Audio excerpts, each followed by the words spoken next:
Welcome to Meaning of Race to Asian Americans. This program is brought to you by Kane University professors Dr. Zhurong Kong, Jeff Gomez, and Henry Carrera in honor of Asian Pacific American Heritage Month. My name is Cecilia. I'm one of the librarians at the Ocean County Library. This will be a 45-minute program with a 15-minute Q&A with the presenters at the end. If you have any tech issues, you can use the chat feature to chat with the Ocean County Library. The same can be done with any Q&A questions you have for the presenters at the end. So this is my pleasure to welcome Dr. Zhurong Kong, Jeff Gomez, and Henry Carrera. The description of this program is the painful and confusing fact is that more and more Asian Americans realize that they are becoming unwelcome by others in their own country simply because of their physical appearance. This turning moment, however, empowers us to collectively question the concepts of mono-minority and race and daringly seek solutions to racial and social injustice.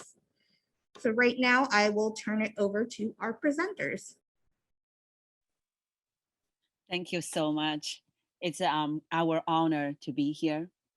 And also, as I expressed earlier, what a wonderful program to give different people the opportunity to express their concerns and share their concerns. Without further delay, let's start our conversation. And then, first of all, I think COVID is really hit us hardly, but also give us a pause to start thinking what we are facing. So while thinking of those problems, I again opened the book, The Tale of the Twin City by Charles Dickens, and saw the first. The page is full of philosophy and full of inspiration. It is the best of the time, and it is the worst of the time. It is the age of wisdom, and it is the age of foolishness. And then we can continue. But why we sing that? It's all of a sudden, I became minority. You know, I have joined America over 20 years, and I never realized I'm a minority, although I'm a woman and I'm Asian. And that was never occurred to me until one day I brought my three little kids to a nearby playground. There was another 10 years old boy followed me, and he used a very disrupting word. And then all of a sudden, I started to have the fear. And then that fear is very wrong that you live with a fear in your own country, because America is my country. I'm not a foreigner. I was a foreigner. And then it is awful. It's the worst of the time. But because that worst moment, I realized I started to understand the other people had experienced or have experiencing. For example, my students of color or other minorities. So that was really the turning moment for me to think through what is going on. And then again, I saw this. This reminded me, okay, when COVID happened, the Chinese or anyone looking like Chinese will be pointed, blamed, attacked, even physically attacked, and even killed. It's because we're different. But that was not the first time, right? There was nothing new. Remember when 9/11 happened? And also remember how Jewish people lived? And remember the gay people? And remember any other minorities, right? You can think of. So that again pushed me to think further, what's wrong? It's not just because of COVID we became victim. Anyone can become a victim in this culture at a certain time. And they can find any excuse. And so I started to feel like, okay, there's something we can do. And so, and when I had the first time I had a conversation with the students, including Jeff, and Jeff, his answers really struck me. He said, I never thought Asian can be discriminated. I never thought Asian would have a problem living in this country. Well, they are facing a lot of problems. And then I think to the end, we will talk about how we move forward. But before we move forward, I think it's very important for us to understand what is a model minority and what it really means, right? Now, Jeff, please. Yeah, thank you, Dr. Kang. Um, so yeah, yeah. So being a minority myself, right? I always saw it as, we were a group that was set aside. And I think I knew, okay, Asians were obviously different from the dominant group in the United States, which would be the white population, right? So, but I always saw them as, something very similar to white people. They were these people who were, I guess, held a certain status within society that a lot of other minorities never were able to achieve. And this is not on an individual basis, because obviously there are individuals who, rise above and achieve certain statuses. But the Asian community as a whole, I had this idea in my head that they were above, I guess, certain other groups. So, could you go to the next slide, please, Dr. Kong? Oh man, it messed it up. All right. Well, essentially, in here, I was going to talk about my personal experience with the Asian minority or the Asian group in general, right? Me, I play video games a lot. It's one of my hobbies. It's one of the things I do, and I come from a town where it's predominantly Hispanic, and we rarely get to interact with anybody outside of that race group, or it's not really a race, that group of people. So there were like maybe at most 2 or 3 Chinese kids within the entire school district. So I never really had the interaction that I would have, and the interaction that I did have, these 2 or 3 Chinese people that I did know, they were children of people who owned businesses within the city. So, one, I already saw them as people who were above, right? Because coming from our background, many people didn't own businesses. Many people didn't even own houses, right? We were a lot of renters and stuff like that. So, to see them on that sort of basis, I was like, okay, so they obviously hold this certain status that is not common within the city already. So, as a gamer, the interaction that I got with Asians is I saw them as people who were very good at video games, and it was just I started stereotyping them. I was like, oh, if they're Asian, they're automatically good at video games. It was just this thing that I kept on forming in my head because it was an observation that I had made. But I didn't take into account the entire population. It was just the people that I was meeting. So I already started forming stereotypes within my head. Next slide, please, Dr. Kong. So during COVID, I had the chance to join Asian Studies, and I had the chance to basically look at the Asian community a little bit more in depth. And I started looking at the history because I am a history major. That's what I study at Kane. So I was like, the best way to understand the people is to look at their history. So what did I do? I looked at their early history of the Asian community within the United States. And I found, one, a lot of the initial phases of Asian migration into the United States happened due to the gold rush in California during the 1850s. And so this saw a lot of Chinese immigrants, or what do you call them, immigrants, migrants coming into the country seeking a better life, business opportunities, all around, seeking better fortune. So what this ended up doing is it bred a lot of animosity and a lot of hatred towards these Asian groups that were coming into the country from the dominant group in the United States already, which was the white population. So what happens is that they start to exclude them. They don't want them coming into the country anymore. And so there's a Chinese Exclusion Act in 1882, and that essentially bars almost outright Asians coming in from the country. There's some exceptions, but it's almost ends Asian migration into the country. And that is repealed later, but way, way, way later. And then also another event that happens during World War II is the Executive Order 9066, which is the pretense for a lot of the Japanese being targeted and put into these internment camps. And it also just bred a lot more hatred, a lot more, racist sentiment within the society. So already I see, okay, so this is another minority group that is targeted within this country. And so I start looking at it today, right? Because not everything is history. There's obviously changes that are happening today. And so I start looking at what it is. Why is it that these stereotypes in the Asian community exist? Why is it that everybody says, and it is a stereotype, why is it that everybody says, oh, Asians are good at math? Why is it that Asians are good education wise? And why are they financially successful, right? As if, this accounts for the entire group. Well, I started looking at some statistics. I started looking at some of the general sentiments that are felt by the Asian community, and one of those that really stood out to me was by Tang Eng Chai from the National University of Singapore. He says the mindset across much of Asia is not whether a student will attend college, it's where and for how long.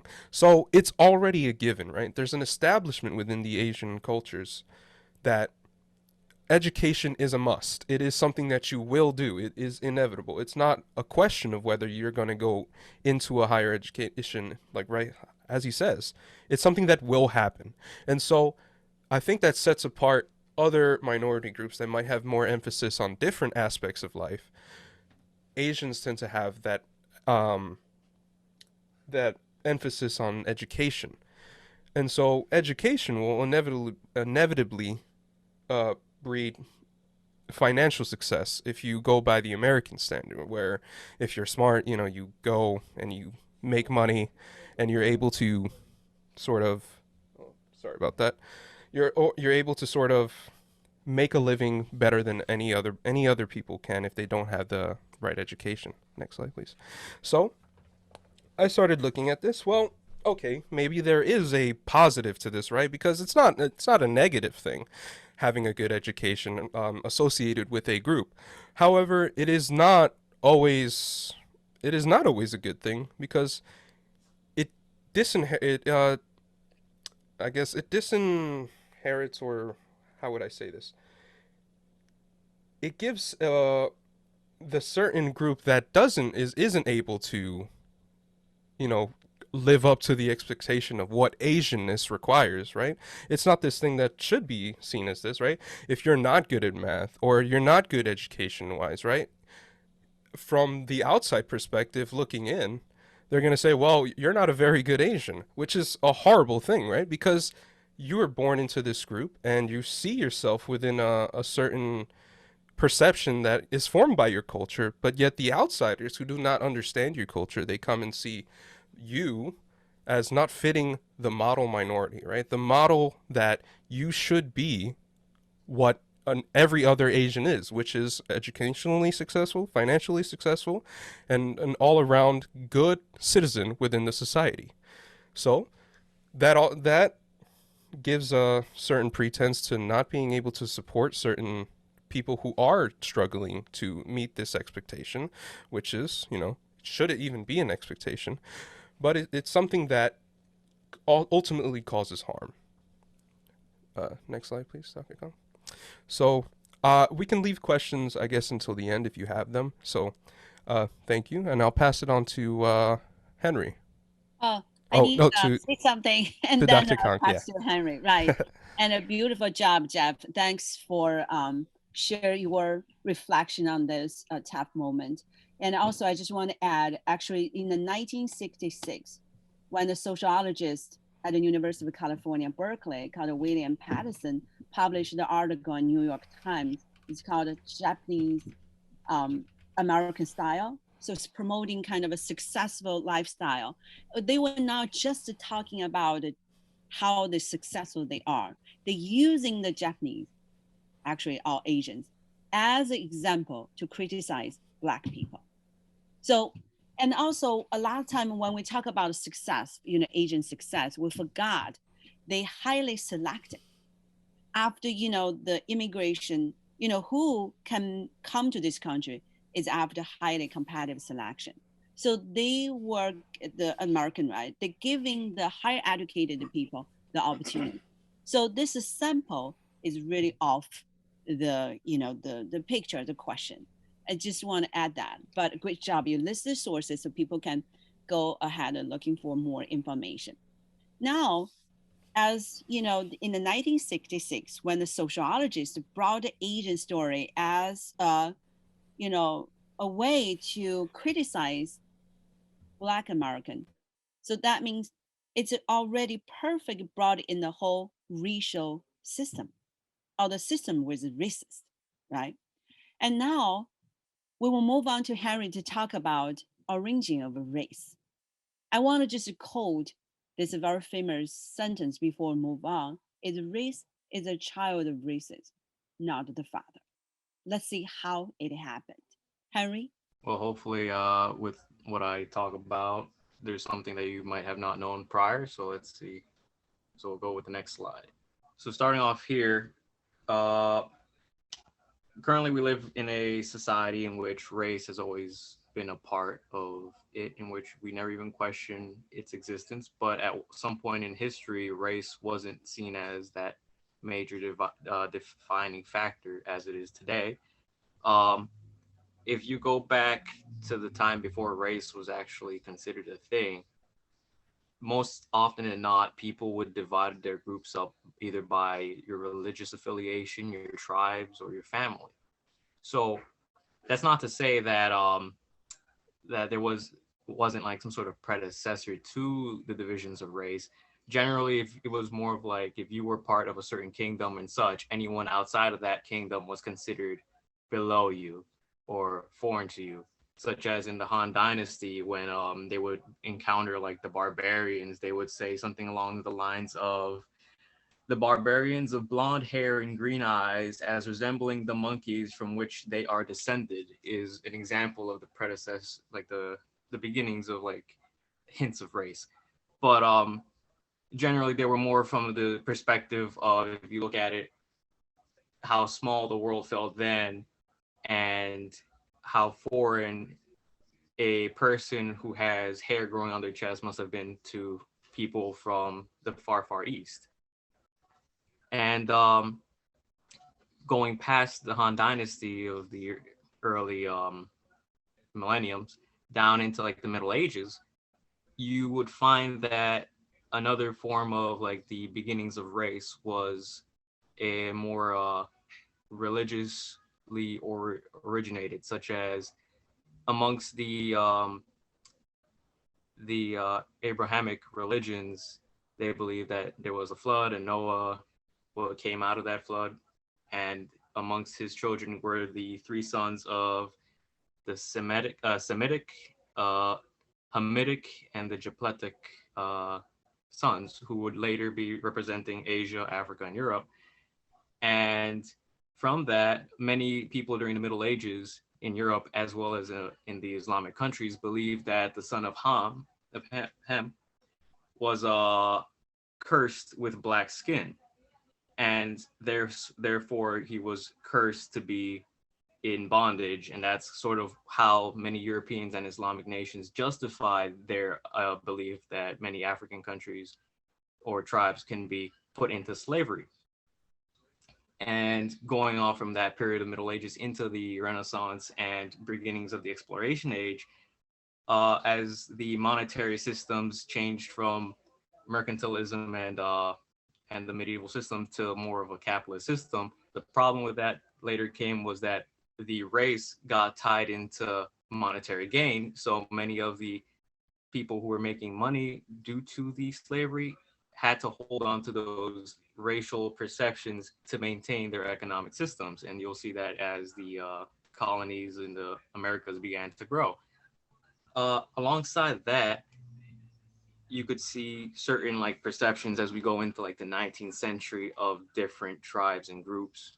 As you can see here, the perception of the white man being superior began to be portrayed in a sense where now that they are superior, they need to help bring out the rest of the world into what they perceived as civilization. And so that included anybody outside of Europe and North America. You could put it on to the next slide. Now, even in Europe, there was also some nuance there. There were groups in Europe who were seen as racially inferior, even though, so the issue with race is that it was a very fluctuating concept, as they didn't have like an exact definition, because apparently the Irish were considered a separate race from the English.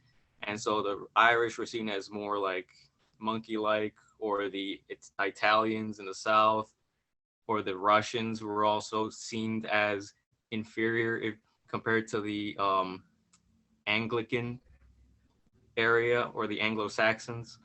If you go on to the next slide, this was also the case for Asia, in which while Asia for centuries had a very advanced civilization, even during like the medieval ages when the Europeans had fallen behind as China was advancing. Now, as the Europeans were entering the 19th century, China at the time didn't see much of a need to accept much of the new technology that the Europeans were offering, and was pretty content with just trading silver for whatever goods that the Europeans wanted from China. But in the perception of the Europeans, they were saying, oh, China's backwards, they're too stuck in their ways, too attached to their tradition. And so they saw them as inferior, where, you know, as colonization began to happen, they would perceive, as I was saying before, like the Eastern Europeans, the Russians were seen as uncivilized, and as the United States began to advance into, you know, the Pacific, as well as the Europeans colonizing along Africa and Asia.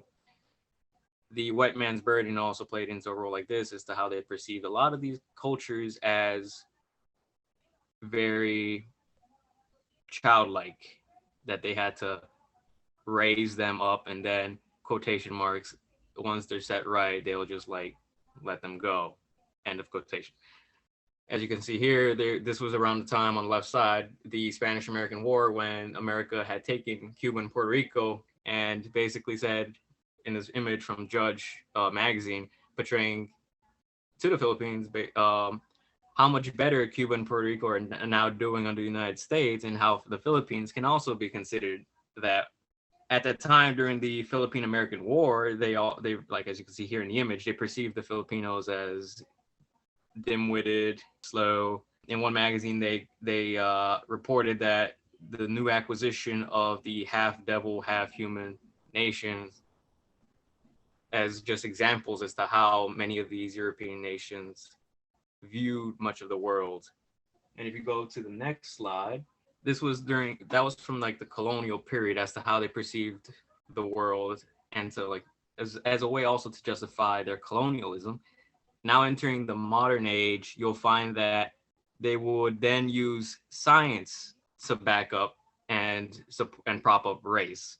Now, the origins of this, the modern age, you have to look at it as the Industrial Revolution started to come into play. The world in much of Europe began to perceive science as like, I wonder if we could apply science to everything and anything. So when Charles Darwin went to the Galapagos and noticed the different breeding of birds from different islands, and how this sort of established the theory of evolution. Well, not theory. At the time, it was a theory of evolution. His cousin, Sir Francis Galton, would read his book and basically say, wow, this is pretty neat with birds. I wonder if I could apply this to humans. This would bring about the concept that Sir Francis Galton established, known as eugenics.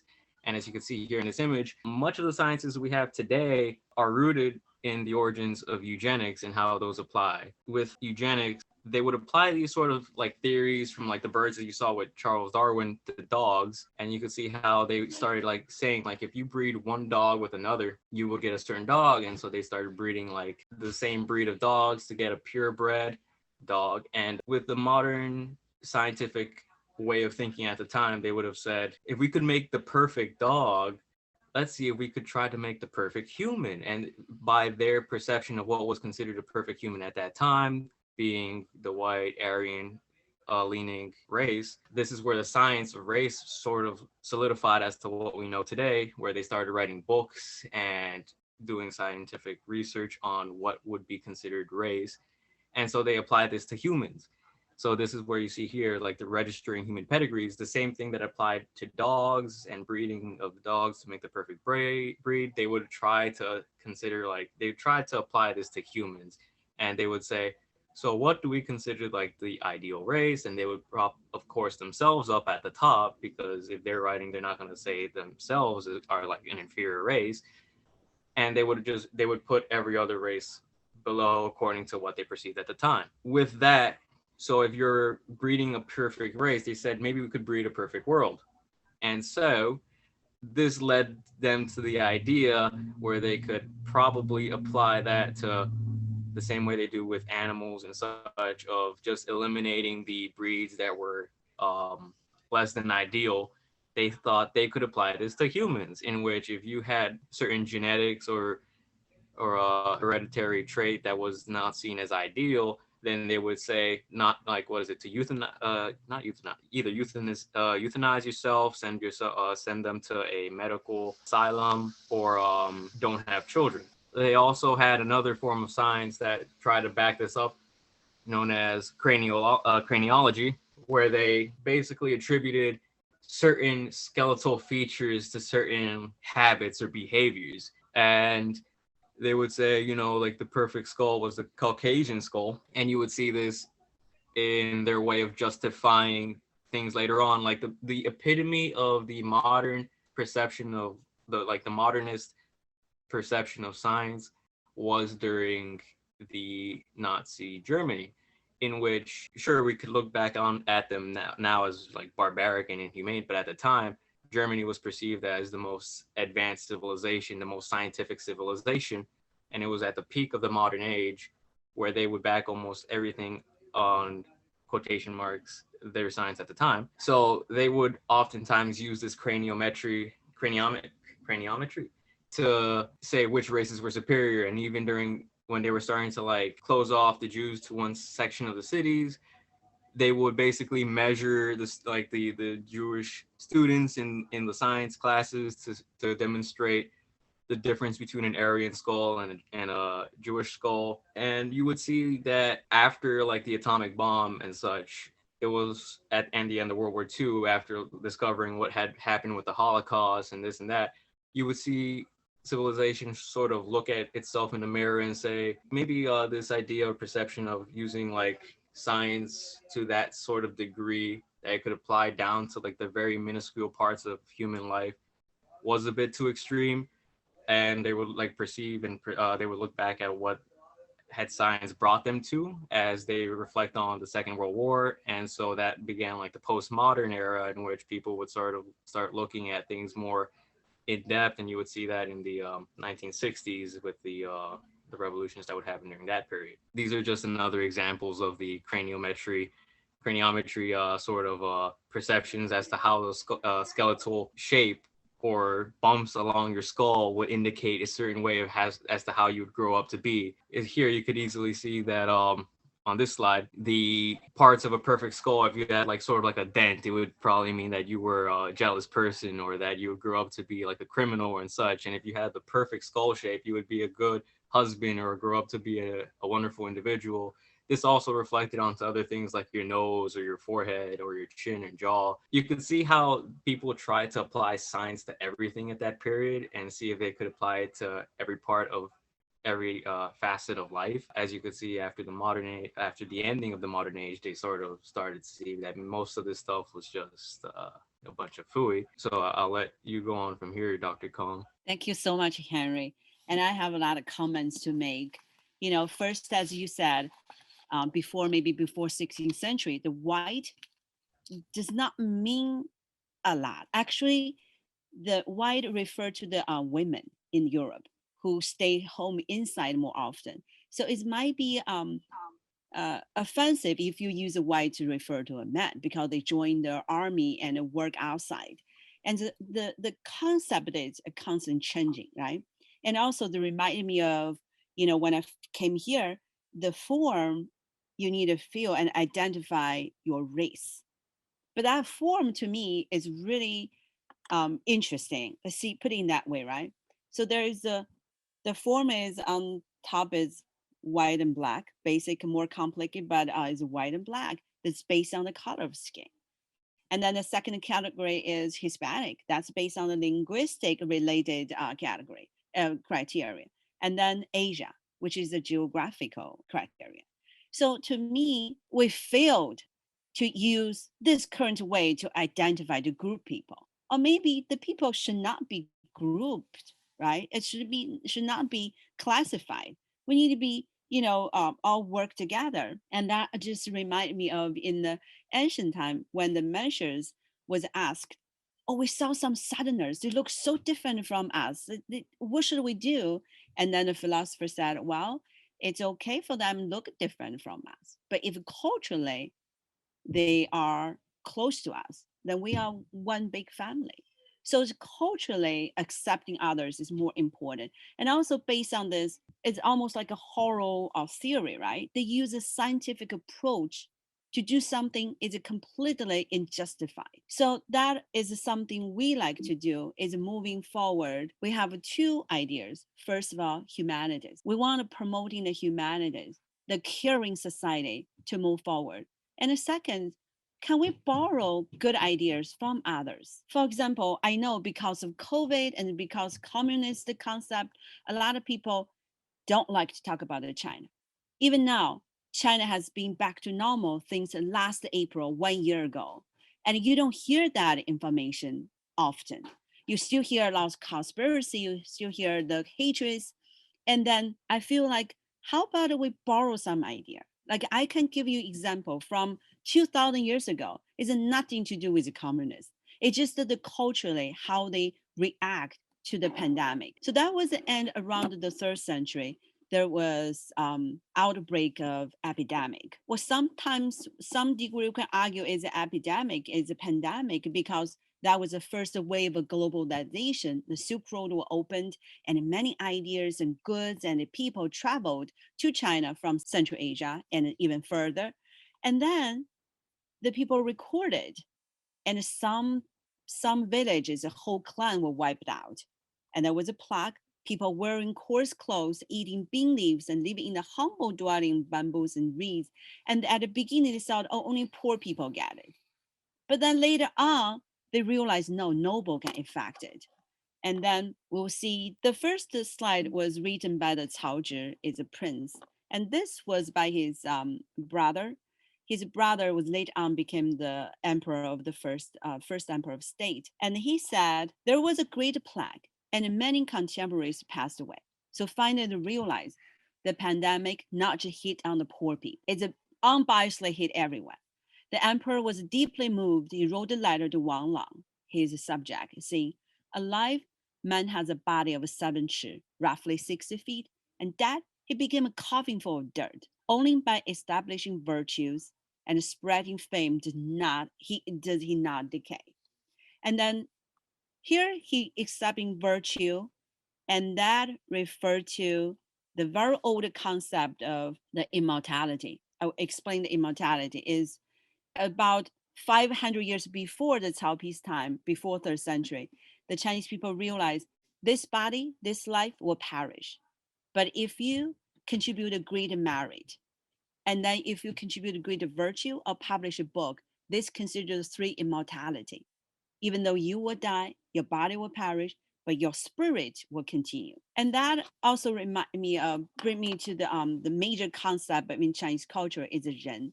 You see the character, Chinese character, on the left is a human radical, on the right is 2.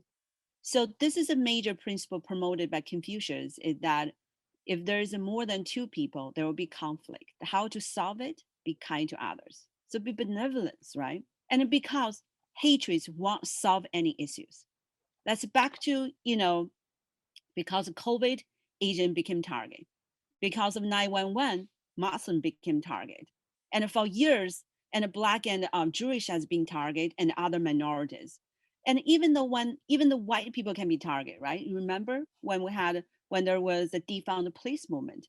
Have you ever considered how those police feels when they go outside alone, wear the uniform. We need to stop this culture. We need to promoting that to care about others, care about more people in our life. So this I want to share with the Mencius, who was a disciple of the grandkids of Confucius. He said, treat your elders and elders, and extend it to the other elders. Treat your young as young, and extend it to the young ones of the others. Then you can turn the whole world in the palm of your hand. So when the COVID happened, and then when after years later, a lot of people ask me why there's no kind of a senior got affected in China, but here majority of people impact was senior. Well, I said because in that culture, senior lives with their kids. And a senior is the priority to be protected if anything happened. And then also not just taking care of seniors and young. The scholar later on said, worry should be before and joy must be after those of the people. And we need to care about the people. And I'm happy to see this caring concept start to merge. A lot of scholars reached the same ground. For example, our own Vice President of Academic Affairs at the King, he published an article of a pandemic confusion and talk about the one epidemic happened in the late of 19th century. And at the conclusion, he said, in the end, empathy and the resolve to protect one another would be the most important factors in saving as many lives as possible. He's a scientist, but he reached the humanity conclusion. I want you this quotation again. If you have come here to help me, you're wasting your time. But if you have come because your liberation is bound up with mine, then let us work together. And so moving forward, we will use a humanity-centered way to promoting the idea. And as me, as a teacher and an educator, I will promoting the humanities, ethics, moral values, and to my students. And I'm sure Jeff and Henry has a similar ideas. Do you want to offer some concluding sentence? And then we can move to question and a Q&A session. I guess throughout all this time, that I've been able to work together and understand Asian, and even if we're taking this outside of the realm of just Asia, right? Anybody, as long as you have that experience with somebody else, you need to begin to understand that we're all just people who reside on this earth, and if we ever want to establish any sort of change, if we ever want to establish any sort of progress amongst peoples, right? We need to just get it into our heads. We need to have that understanding that we are people. That's it. That's all we are. We're people. There's a culture that might separate us, but at the end of the day, we're the same thing. We are the same, and as long as you have that mentality, we can achieve great things. Wonderful. Henry? Going off of what I have talked about, almost interesting and funny as to how silly a lot of the things that happen throughout history can sort of snowball into some sort of accidental oppressive system that most likely they didn't perceive would grow to such an extent as it is today. And it's astounding how small decisions even today could have long-lasting repercussions in the future. Wonderful. And I know Cecilia said we should have half-hour talk and then 15 minutes Q&A. So now let's see if we have any questions. So we can open up the floor to questions. You can send me them. You can send the presenters to the Ocean County Library. So I was taking some notes. So let me look at what I have. Jeff, in your presentation, you talked a little bit about harmful stereotypes. Do each of you want to elaborate on what is perceived as harmful stereotypes and how they affect views of Asian Americans? Basically, from my research into like what I was talking about today with the model minority, like the big one that comes up is the idea of Asians being educationally successful. Like that main one really was math, right? Outside of like the COVID scare, like having, like the Chinese virus, like this horrible things. But the main one that really came up was this idea of educational success. To me, this could be a harmful stereotype because I think I mentioned it before, but it establishes this expectation that in order to be considered an Asian or a good Asian, you need to fulfill that stereotype. You need to fulfill being educationally successful, right? You need to be good at math. You need to be good at whatever um endeavor it is that you are doing in life, because that is just primary expectation of an Asian. How this is bad is, one, it discredits people who work hard. They do think, like, they work hard to be good at certain educational subjects or financial, right? They put in the same work or even more work than others have to do, right? But since we have this expectation or the stereotypes, they establish this. Oh, we write it off as, oh, it's just something that would have inevitably have happened, right? When that's not fair to the person who worked hard or worked harder. Like I said, they busted themselves, right, to get to the point that they are. And so if you give them, you assign this attribute to them from the get-go, right? It's just going to make it look like it's not an achievement at all. It's just something that would have happened. So that's harmful.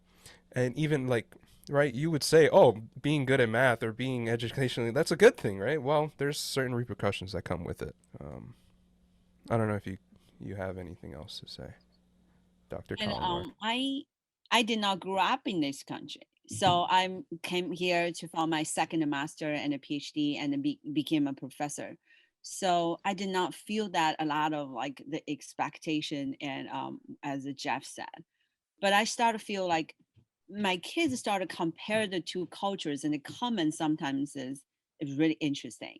And then, so my personal experience is because COVID, I was, you know, through the bad words by a little kid. That was so far the only negative things I personally experienced. So I'll read what's in the chat and then we can all kind of All right. go off. So I'll read Jackie's question. How do you believe this topic should be taught in schools? Is there any way you think it can be prevented, like anti-bullying programs? So we can go around and each person can kind of answer the question.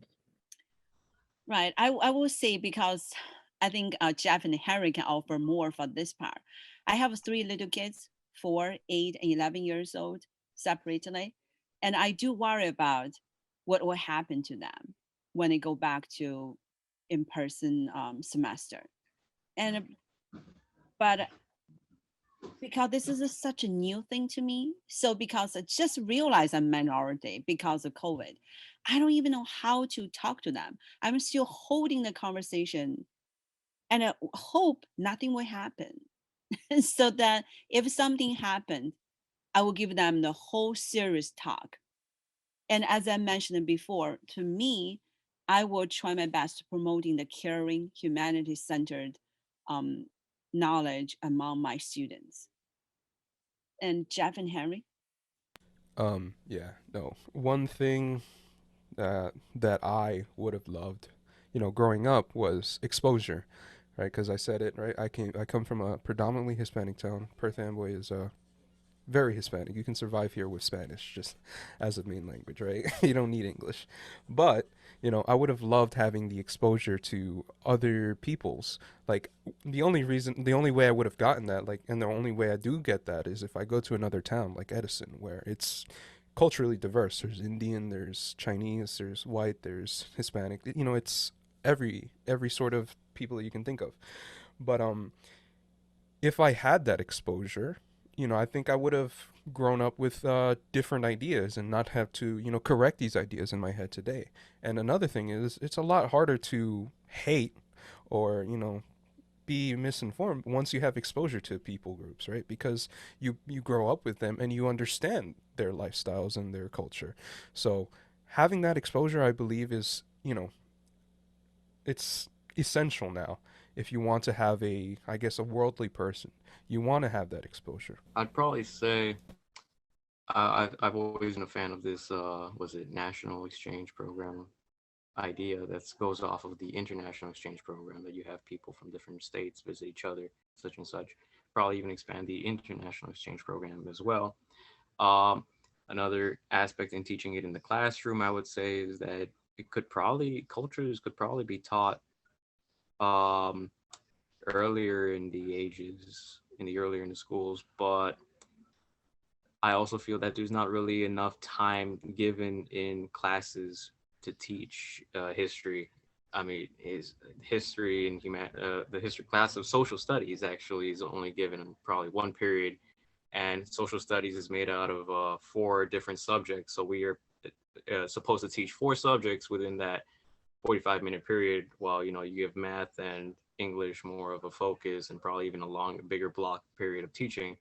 Social studies has to teach history, geography, economics, and civics. And so we have to teach all of that in the hopes that that gets there. And that's for U.S. history. And then we were given basically, we get 2 years to teach U.S. history, and we get 1 year to teach world history. And world history is so vast and diverse that it is hard to cover all of the subjects that sometimes you boil it down just to European history. So hopefully they would probably give us a second block just to teach more of the world history part. And finally, the other part would be, I feel that bullying and such would probably be limited down by more exposure to different cultures. And I think a small way of doing that would probably be offering more variety of cultural foods for lunch at schools, which would be an interesting spin. I like the idea. And I think any events like what you're offering now is fascinating. Is try to raise awareness of others and other cultures among community is absolutely crucial. And the program, the Asian study program and the Chinese study program, and we always offer a lot of cultural events on campus and welcome the whole community to join, and we'll continue work on that too. And I also did want to mention, I recently did a webinar with iHollaback, which are providing bystander intervention webinars. Specifically, the one I attended was to stop anti-Asian American and xenophobic harassment. So they're an organization that provides webinar trainings for anti-bullying and anti-harassment training if you're a bystander and you're witnessing something, or if you were personally being attacked as well. So I can post that in the chat, their website. So let me see if we have one for Jeff and one for Henry. So I'll start off with, for Jeff, what do you think we can do to combat stereotypes? And you guys can all answer as well. So one thing, I guess I'm kind of repeating myself, but exposure I think is the main thing, right? Because one, it's a lot harder to stereotype if you actually know people, right? Because stereotype is based on generalizations, and generalizations often happen because you have no exposure to the people, right? So you make this perception in your head based off of what you've heard of people, not based off of your experiences with people. So if you have that exposure, and I like how Henry mentioned that, like with the schools, but if you have like even community events where you get to meet other people who may not be, people that you meet every day, you get this sense of community with the other people, and it gives you that sense that, okay, maybe they are good at math, but there's a person beyond that, right? Like there's an entire personality beyond being good at math or being educationally successful, right? There is something that is beyond that person, and I can recognize that they are, maybe they are good at math, or maybe they're bad at math, but they're a person and they have that. It's not just what the generalization of a stereotype will give you. So a good way to combat it is just exposure, really. Meet people, talk to them. Don't be afraid because of what other people are saying, like, oh, like even if I bring it out to the, let's say I'm Afro-Latino, I'll use the Afro-Latino example, like, oh, they're loud people, they're people that are boisterous or something like that, and maybe that's not a trait that you want. But if you just talk to a person, right, like I don't feel like I'm a super loud person, but it might be the case. But you'll begin to understand that there's somebody else beyond what is given it as a generalization. So yeah, exposure, meet people. To add to that, I probably would say that my perception is that stereotypes would probably be very difficult to eradicate as long as the world is so large and diverse that I doubt that it would be within the realm of possibilities within the next 100 to 200 years that stereotypes will be eliminated. Possibly the easiest, most logical, not probably logical. It's a bit more of like barbaric way of doing it would be that all of the cultures converge in this as you see more people marrying in outside of their race. Eventually there's going to be reach a point in which there will be no such thing as a race because all of them are multi uh, racial, like what I am or Jeffrey is, since we're already gathering what 2 to 3 more races. And so if everyone is, it's like that line from The Incredibles: if everyone is super, nobody's super. But I feel like that that's a double-edged sword, because at the same time, if everyone is of no different race, that also means you don't have any culture, and so there's no stereotypes. So there's nothing that makes you unique as a culture. Your culture essentially disappears as well. Well, sometimes I feel stereotype itself is not good, but not as harmful as racist or racism or other concept. Like somebody, you can stereotype them, but as long as you don't want to attack them or because of differences and stereotype to to discriminate them or attack them. So this is again, we talk about the culture. If the culture is toxic, or there is a toxic element in the culture, we need to work on that. And so just to categorize them and itself, as long as it's not harmful. When I first came here, and somebody asked me like, do you know the gongfu? I said I don't. It's kind of disappointing to them. But that is not harmful at all, right? Okay, there are 2 more questions. We have 1 minute, but we can go a little bit over just so we can answer these questions. Unless everyone's all right. For Henry, how do you think we can educate people on how arbitrary race is? I guess it would just be through in classes or education, pointing out the origins of how society is. That's essentially what the purpose of social studies and history class is supposed to be about, is just how our civilization as we know it today is built upon these pillars of what came before as to how these stacked up on each other. So race being one of them, unfortunately, showing in a classroom setting how we see the world today is connected to that creation of race on like by just like on accident, I guess. But generally in the classroom setting would probably be the most ideal way and most effective way, because I don't see anywhere outside of the classroom where people would actually catch on to that. If I Well, could, oh, all right, sorry, Dr. Kong, you could go ahead. thanks.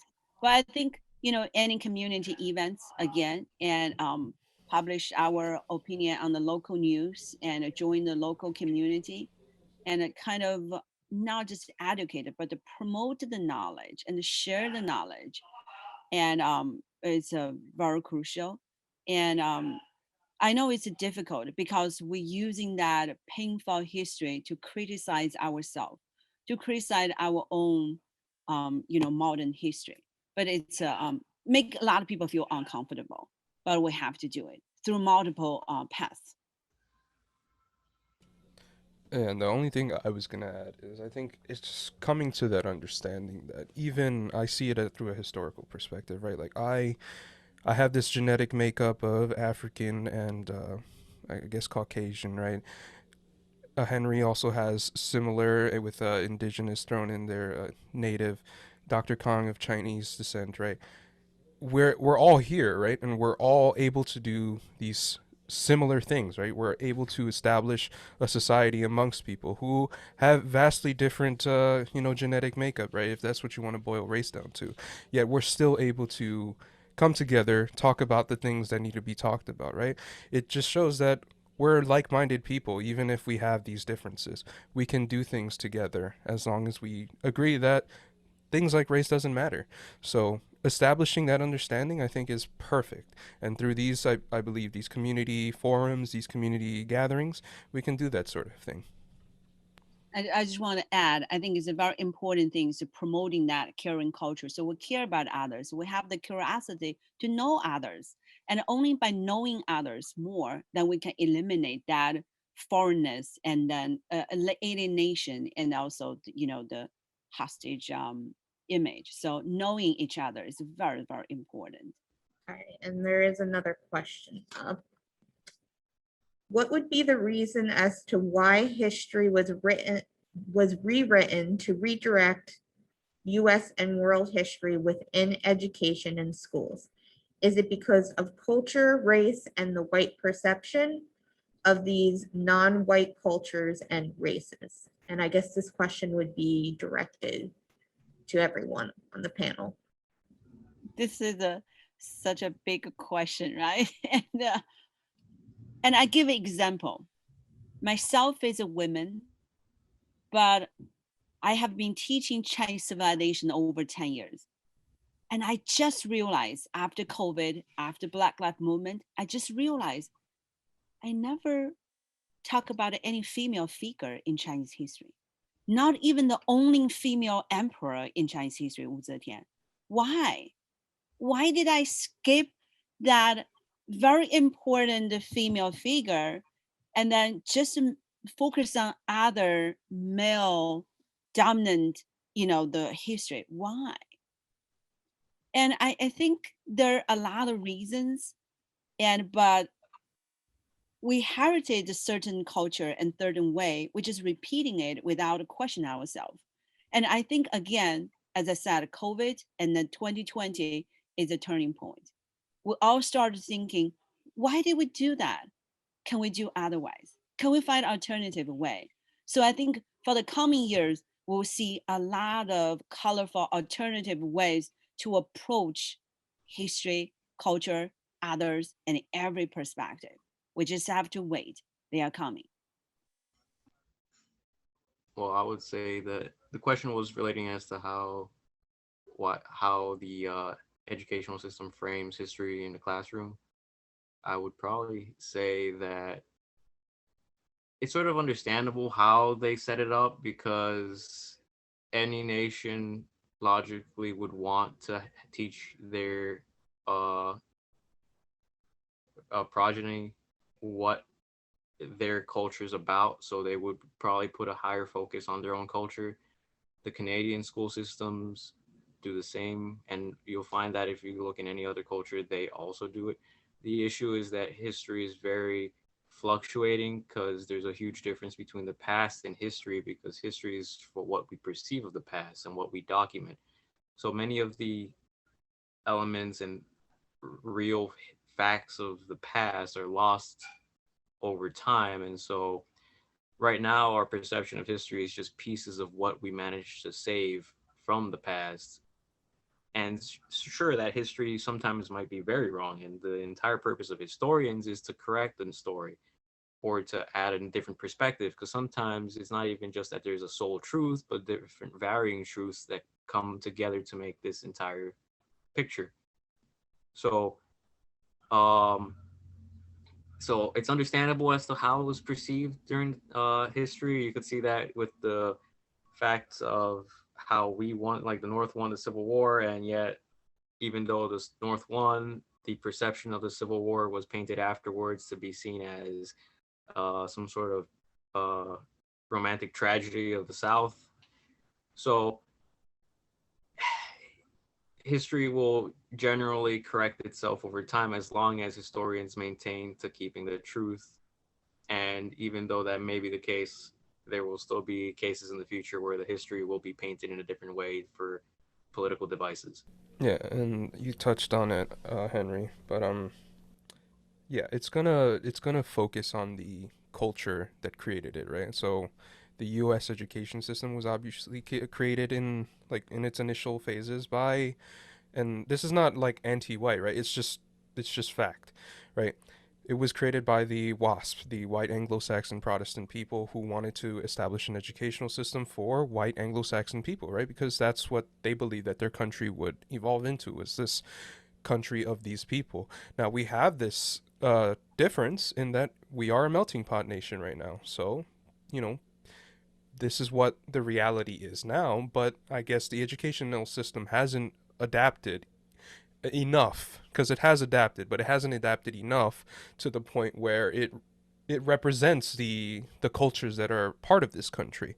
So if we want to change that, I guess, if we want to do anything with that, we have to re-examine the educational system and, question, oh, is it all right that we only teach like world history for 1 year in high school, or is it all right that we focus so much on our own country? Maybe we should, even in US history, we tend to do it from our perspective.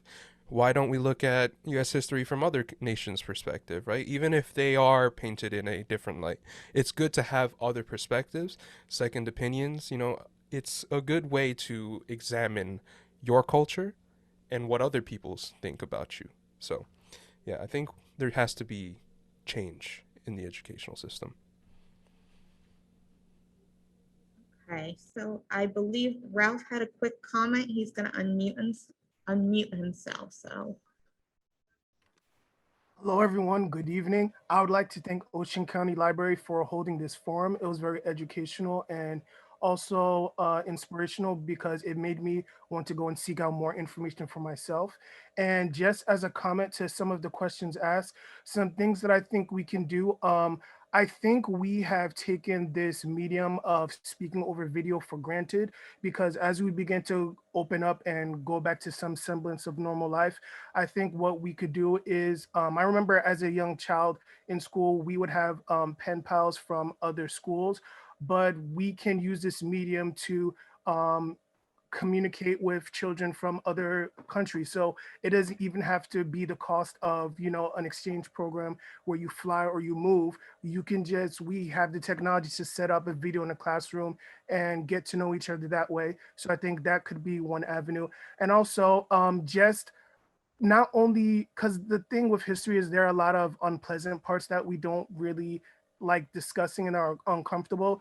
So to balance that out, also we can just highlight different cultural traditions. For me, as a student at Kean University, the first time I heard of Holi, the Indian festival where it's a bunch of beautiful colors that are thrown around, I only found out about that coming to Kean University. I only found out about the the Mid-Autumn Festival coming to Kean University, and I had never heard about these things in my life.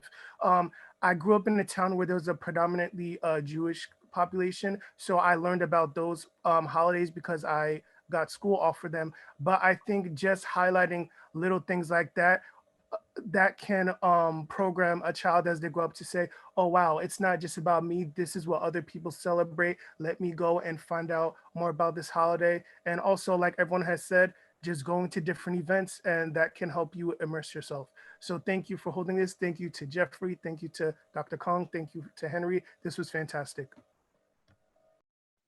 thank you so much for the comment, Ralph. And it looks like we went a little bit over, but this was an important discussion to have. So thank you again for attending and for presenting today. The link to this recording will be sent out to all those who registered for today's program once it is up on our YouTube channel. There is a little bit of a turnaround, so there might be a delay, so keep a lookout for that.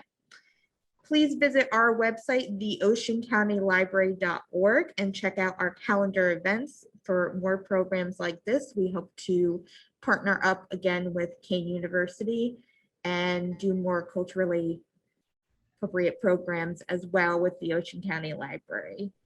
So I want to once again thank our presenters and wish everyone a good night. Thank you, and I will now stop this recording. Support public libraries. Like, share, and subscribe for more great videos.